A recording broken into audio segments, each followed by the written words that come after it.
Pasta 3. 3. A Inquisidora. Na primeira vez que Clary vira ao instituto, ele parecia uma igreja dilapidada, com telhado quebrado, faixas da polícia, amarelas, manchadas, selando a porta. Agora ela não precisava se concentrar para afastar a ilusão. Mesmo do outro lado da rua, conseguia ver exatamente como era, uma catedral gótica alta, cujos pináculos pareciam perfurar o céu azul escuro como facas. Luke silenciou. Pela expressão em seu rosto estava claro que alguma espécie de luta estava sendo travada dentro dele. Enquanto subiam os degraus, Jace colocou a mão dentro da camisa, como que por força do hábito, mas quando a puxou de volta estava vazia. Ele riu sem humor. Esqueci. Maryse pegou as minhas chaves antes de eu ir embora. Claro que pegou. Luke estava bem diante das portas do instituto. Ele tocou gentilmente os símbolos esculpidos na madeira logo abaixo da arquitrave.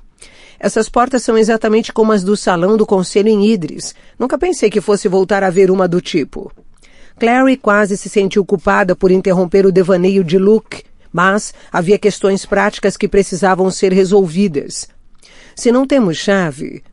Não precisamos de chave. O instituto deve estar aberto a qualquer Nephilim que não tenha a intenção de machucar os habitantes. E se eles quiserem nos machucar? Murmurou Jace. Os cantos da boca de Luke tremeram. Acho que não faz diferença. A Clave sempre organiza as coisas do jeito dela. A voz de Jace soou abafada. O lábio inferior estava inchando, a pálpebra esquerda ficando roxa. Por que ele não se curou? Perguntou-se Clary. Ela pegou a sua estela também? Perguntou ela. Não peguei nada quando saí, disse Jace. Não queria levar nada que os Lightwood tinham me dado. Luke olhou para ele com alguma preocupação. Todo caçador de sombras precisa ter uma estela. Eu arrumo outra, retrucou Jace e pôs a mão na porta do instituto.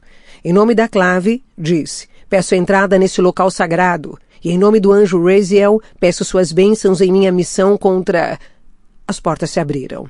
Clary pôde ver o interior da catedral através delas, a escuridão sombria iluminada aqui e ali por velas em candelabros de ferro altos. Bem, isso é conveniente, disse Jace. Acho que é mais fácil conseguir uma bênção do que eu tinha imaginado. Talvez eu devesse pedir a bênção na minha missão contra todos que usam branco depois do dia do trabalho. O anjo sabe qual é a sua missão, disse Luke. Você não precisa pronunciar as palavras em voz alta, Jonathan. Por um instante, Clary pensou ter visto alguma coisa passar pelo rosto de Jace. Incerteza, surpresa, talvez até alívio. Não me chame assim, não é o meu nome. Foi tudo o que disse, no entanto. Passaram pelo andar térreo da catedral, pelos bancos vazios e pela luz queimando eternamente no altar. Luke olhou em volta curioso e até... pareceu surpreso quando o elevador, como uma gaiola dourada, chegou para transportá-los para cima. Isso deve ter sido ideia de Maryse, disse ao entrarem. É a cara dela. Está aqui há tanto tempo quanto eu, disse Jace enquanto a porta se fechava atrás deles. O trajeto de subida foi breve e ninguém falou. Clary ficou mexendo nervosamente nas franjas do cachecol. Ela se sentia um pouco culpada por ter dito a Simon para ir para casa e esperar até que ela ligasse e, mais tarde, percebeu pelo contrair irritado dos ombros enquanto ele ia pela Canal Street que ele se sentira sumariamente dispensado. Mesmo assim, não conseguia imaginar tê-lo um mundano ali enquanto Luke argumentava com Maryse Lightwood a favor de Jace. Apenas tornaria tudo ainda mais constrangedor. O elevador parou com um ruído, eles saltaram e deram de cara com a Church esperando na entrada, com um laço vermelho ligeiramente gasto em volta do pescoço. Jace se abaixou para passar as costas da mão na cabeça do gato. Onde está Maryse? Church fez um barulho na garganta, algo entre um ronronado e um rosnado, e seguiu pelo corredor. Eles foram atrás, Jace em silêncio, Luke olhando ao redor com uma curiosidade evidente. Nunca pensei que fosse ver o interior desse lugar. Parece com o que você imaginou? Perguntou Clary. Eu estive nos institutos de Londres e Paris e esse não é muito diferente, mas de alguma forma... De alguma forma o quê? Jace estava vários passos à frente. É mais frio, disse Luke. Jace não disse nada. Tinham chegado à biblioteca. Church sentou-se como se indicasse que não pretendia avançar. Havia vozes quase inaudíveis, passando através das portas espessas de madeira, mas Jace abriu sem bater e entrou. Clary ouviu uma voz exclamar surpresa. Por um instante seu coração se contraiu ao pensar em Wood, que só faltava dormir naquela sala. Wood, com sua voz áspera, e Hugin, o corvo que lhe servia de companhia quase constante, e que havia, sob as ordens de Wood, quase arrancado seus olhos. Não era Wood, é claro. Atrás da enorme mesa equilibrada nas costas de 2 anjos ajoelhados estava uma mulher de meia-idade com os cabelos negros de Isabelle e o porte elegante e rijo de Alec. Vestia um tailleur preto, liso, contrastando com os anéis coloridos e brilhantes que faiscavam nos seus dedos. Ao lado, outra figura, um adolescente esguio, razoavelmente forte, com cabelos escuros ondulados e pele cor de mel. Quando ele se virou para olhar para eles, Clary não conseguiu conter a exclamação de surpresa. Rafael? Por um momento o rapaz pareceu espantado e em seguida sorriu com dentes muito brancos e afiados. Nenhuma surpresa, considerando que se tratava de um vampiro. Dios, disse ele, dirigindo-se a Jace. O que aconteceu com você, irmão? Parece até que um bando de lobos tentou te detonar. Isso ou foi um palpite surpreendentemente bom, ou você ficou sabendo do que aconteceu, disse Jace. O sorrisinho de Rafael se transformou em um sorriso largo. Eu ouço coisas. A mulher atrás da mesa se levantou. Jace, disse ela com a voz cheia de ansiedade. Aconteceu alguma coisa? Por que você voltou tão cedo? Pensei que fosse ficar com... O olhar de Maryse passou por ele e foi para Luke e Clary. E quem é você? A irmã de Jace, disse Clary. Os olhos de Maryse se fixaram em Clary. Sim, estou vendo. Você se parece com Valentin. Ela se voltou para Jace. Você trouxe a sua irmã com você? E um mundano também? Aqui não é seguro para nenhum de vocês agora. Principalmente para um mundano. Mas eu não sou um mundano, interrompeu Luke, sorrindo de leve. A expressão de Maryse mudou lentamente de espanto para choque enquanto olhava para Luke.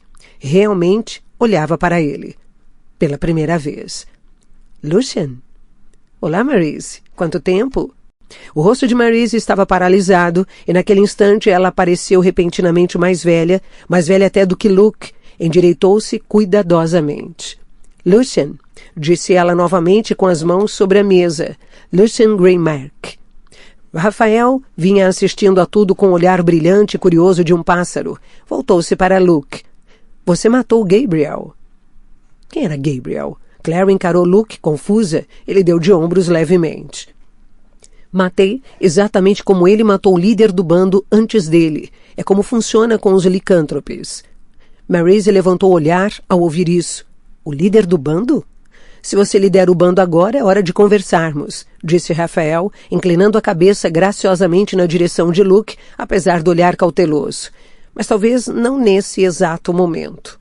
Mandarei alguém providenciar, disse Luke. As coisas têm estado muito tumultuadas ultimamente. Talvez eu esteja um pouco atrasado com a diplomacia. Talvez. Foi só o que Rafael disse. Virou-se novamente para Maryse. Os nossos assuntos já estão concluídos? Maryse respondeu com esforço. Se você diz que crianças noturnas não estão envolvidas nessas mortes, então aceito a sua palavra. É o que devo fazer, a não ser que outras evidências venham à luz.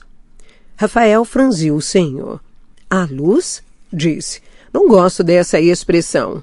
Então se virou e Clary viu com espanto que podia enxergar através dos cantos dele, como se ele fosse uma fotografia borrada nas margens. Tinha a mão esquerda transparente e através dela Clary podia ver o grande globo metálico que Wood sempre mantivera na mesa. Ouviu-se emitindo um leve ruído de surpresa enquanto a transparência se espalhava para os braços e dos ombros para o peito e em um segundo ele desapareceu, como uma figura sendo apagada de um desenho. Maryse exalou um suspiro de alívio. Clary ficou de queixo caído. Ele está morto? Quem, Rafael? Disse Jace. Não, aquilo era só uma projeção dele. Ele não pode entrar no instituto fisicamente. Por que não? Porque aqui é território sagrado, respondeu Maryse, e ele é um condenado. Seus olhos gélidos não perderam nem um pouco do frio quando ela dirigiu o olhar a Luke. Você, líder do bando aqui? Perguntou ela. Suponho que não deveria me surpreender. Parece mesmo seu tipo, não? Luke ignorou a amargura no tom. Rafael estava aqui por causa do filhote que foi morto hoje? Por isso e por causa de um feiticeiro morto, respondeu Maryse. Foi encontrado morto na Zona Sul com 2 dias de intervalo. Mas por que Rafael estava aqui? O sangue do feiticeiro havia sido drenado, disse Maryse. Parece que quem quer que tenha matado o lobisomem foi interrompido antes que o sangue pudesse ser retirado, mas a suspeita naturalmente caiu sobre as crianças noturnas. O vampiro veio aqui para me garantir que o povo dele não teve nada a ver com isso. E você acredita nele? Perguntou Jace. Não quero falar sobre assuntos da clave com você agora, Jace, principalmente na presença de Lucien Greymark. Eu me chamo apenas Luke agora, disse placidamente. Luke Garroway. Maryse balançou a cabeça. Quase não o reconheci. Você parece um mundano. A ideia é essa. Todos pensamos que você estivesse morto. Esperavam, disse Luke ainda placidamente. Esperavam que eu estivesse morto. Maryse parecia estar engasgada com alguma coisa. É melhor se sentarem, disse ela finalmente, apontando em direção às cadeiras na frente da mesa. Bem, continuou depois que todos tomaram os assentos. Talvez vocês queiram me contar por que estão aqui. Jace, disse Luke, sem preâmbulos, quero um julgamento diante da clave. Estou disposto a testemunhar a favor dele. Eu estava presente naquela noite em Henrique, quando Valentim se revelou. Lutei contra ele e quase nos matamos. Posso confirmar que tudo que Jace disse que aconteceu é verdade. Não tenho certeza, argumentou Maryse, sobre o quanto vale a sua palavra. Posso ser um licântrope, disse Luke, mas também sou um caçador de sombras. Estou disposto a ser testado pela espada, se isso ajudar. Pela espada? Isso soava mal. Clary olhou para Jace. Por fora ele estava calmo, os dedos entrelaçados no colo, mas havia uma tensão contida nele, como se estivesse a ponto de explodir.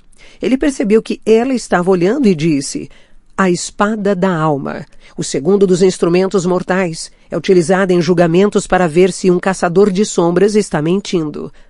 Você não é um caçador de sombras. Maryse disse a Luke como se Jace não tivesse falado. Não vive pela lei da clave há muito, muito tempo. Houve um tempo em que você também não viveu por ela, retrucou Luke. Um vermelho acentuado se espalhou pelas bochechas de Maryse. Pensei, ele continuou, que a essa altura você já tivesse superado a incapacidade de confiar nos outros, Maryse. Algumas coisas a gente nunca esquece, disse ela. Sua voz tinha uma suavidade perigosa. Você acha que simular a própria morte foi a maior mentira que Valentim já nos contou?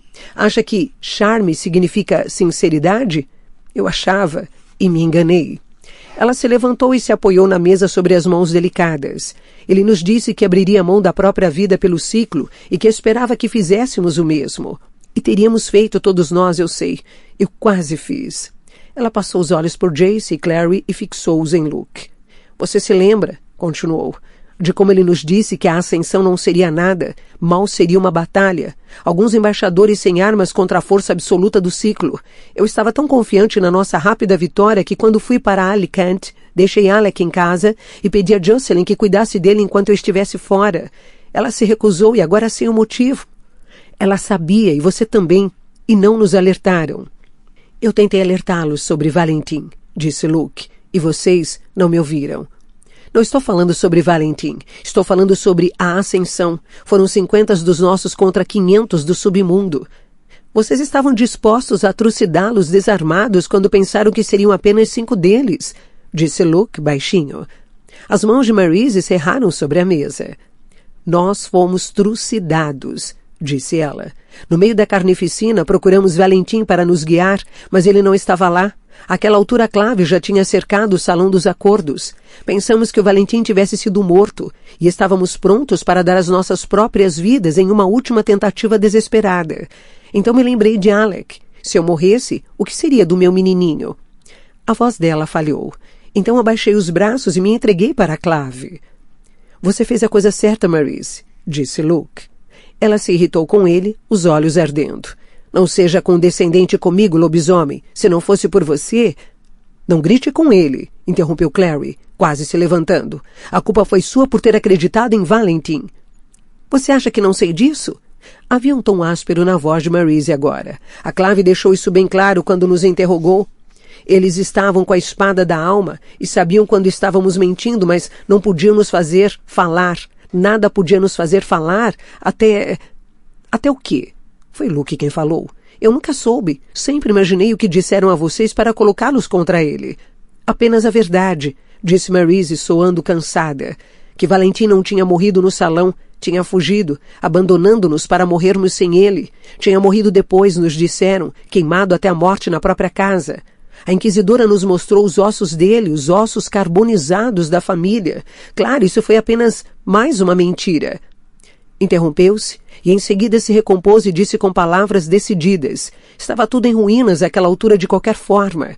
Estávamos finalmente falando uns com os outros, nós do ciclo. Antes da batalha, o Valentim me chamou de lado e disse que dentre todos no ciclo, era em mim que mais confiava. Sua tenente mais próxima. Quando a Clave nos interrogou, descobri que ele tinha dito a mesma coisa para todos. Não há fúria maior do que a de uma mulher ferida, murmurou Jace, tão baixinho que somente Clary ouviu. Ele mentiu não só para a Clave, mas para nós. Usou a nossa lealdade e o nosso afeto, exatamente como fez quando mandou você para nós, disse Maryse, olhando diretamente para Jace. E agora ele voltou e tem o cálice mortal. Passou anos planejando isso, o tempo todo, tudo. Não posso me dar ao luxo de confiar em você, Jace. Sinto muito. Jace não disse nada. Estava com o rosto inexpressivo, mas ficou mais pálido enquanto Maryse falava, os novos machucados se destacando na mandíbula e na bochecha. E depois? Perguntou Luke. O que você espera que ele faça? Para onde ele deve ir? Ela fixou os olhos em Clary por um instante. Por que não para junto da irmã? Disse. Família. Isabelle é irmã do Jace, interrompeu Clary. Alec e Max são seus irmãos. O que você vai dizer a eles? Vão odiá-la para sempre se expulsar Jace de casa? Maryse olhou para ela. O que você sabe sobre isso? Eu conheço Alec e Isabelle, respondeu Clary. A imagem de Valentim veio ao seu pensamento e não foi bem recebida. Ela a afastou. Família é mais do que sangue. Valentim não é o meu pai. Luke é, exatamente como Alec, Max e Isabelle são a família do Jace. Se tentar arrancá-lo da família, deixará uma ferida que jamais vai cicatrizar. Luke a olhava com uma espécie de respeito e surpresa. Algo acendeu nos olhos de Maryse. Incerteza? Clary, disse Jace suavemente. Chega. Ele parecia derrotado. Clary voltou-se para Maryse. E a espada? Demandou. Maryse olhou para ela com uma confusão genuína. A espada? A espada da alma, disse Clary. A que se usa para saber se um caçador de sombras está mentindo ou não. Você pode usar com Jace. É uma boa ideia. Havia uma ponta de animação na voz de Jace. Clary, as suas intenções são boas, mas você não sabe o que a espada significa, interveio Luke. A única pessoa que pode utilizá-la é a Inquisidora. Jace inclinou-se para a frente. Então convoque-a. Convoque a Inquisidora. Quero acabar com isso. Não, disse Luke, mas Maryse estava olhando para Jace. A Inquisidora, disse ela com relutância. Já está a caminho. Maryse, a voz de Luke falhou. Não diga que você a colocou no meio disso. Eu? Não. Você achou que a Clave não iria se envolver nesse conto selvagem de guerreiros renegados, portais e mortes encenadas? Depois do que Wood fez, estamos todos sob investigação agora, graças a Valentim. Concluiu, vendo a expressão pálida e espantada de Jace. A Inquisidora poderia colocar Jace na cadeia, poderia tirar as marcas dele. Achei que seria melhor que Jace não estivesse aqui quando ela chegasse, disse Luke. Não foi à toa que você ficou tão ansiosa para mandá-lo embora. Quem é a Inquisidora? Perguntou Clary. A palavra invocou imagens da Inquisição espanhola, de torturas, chicotes e suplícios. O que ela faz? Ela investiga os caçadores de sombras para a Clave, respondeu Luke. Certifica-se de que a lei não foi violada pelos Nephilim. Investigou todos os membros do ciclo depois da ascensão. Ela amaldiçoou Wood? Perguntou Jace. Mandou vocês para cá? Ela escolheu nosso exílio e a pena dele. Não tem apreço por nós e detesta o pai de vocês. Eu não vou embora, disse Jace, ainda muito pálido. O que ela vai fazer se chegar e eu não estiver aqui? Vai pensar que vocês conspiraram para me esconder. Vai punir vocês. Você, Alec, Isabelle e Max. Maryse não disse nada. Maryse, não seja tola, disse Luke. Ela vai culpá-la ainda mais se deixar Jace ir. Mantê-lo aqui e permitir o juízo pela espada será um sinal de boa-fé. Manter Jace. Você não pode estar falando sério, Luke. disse Clary. Ela sabia que a espada tinha sido ideia dela, mas estava começando a se arrepender de ter sugerido aquilo. Ela parece péssima. Mas se Jace for embora, disse Luke, nunca mais vai poder voltar. Nunca mais vai ser um caçador de sombras. Gostando ou não, a Inquisidora é o braço direito da lei. Se o Jace quiser continuar a ser parte da clave, terá que colaborar com ela. Ele tem algo seu a favor. Algo que os membros do ciclo não tinham depois da ascensão. E o que é? Perguntou Maurice. Luke esboçou um leve sorriso. Ao contrário de vocês, disse, Jace está falando a verdade. Maurice respirou forte e em seguida voltou-se para Jace. No fim das contas, a decisão é sua, disse. Se você quiser o julgamento, pode ficar até a Inquisidora chegar. Eu fico, respondeu ele. Havia uma firmeza no tom sem qualquer raiva, o que surpreendeu Clary. Ele parecia estar olhando além de Maurice com uma luz brilhando nos olhos, como um fogo refletido. Naquele instante, Clary não pôde evitar pensar que ele se parecia muito com o pai.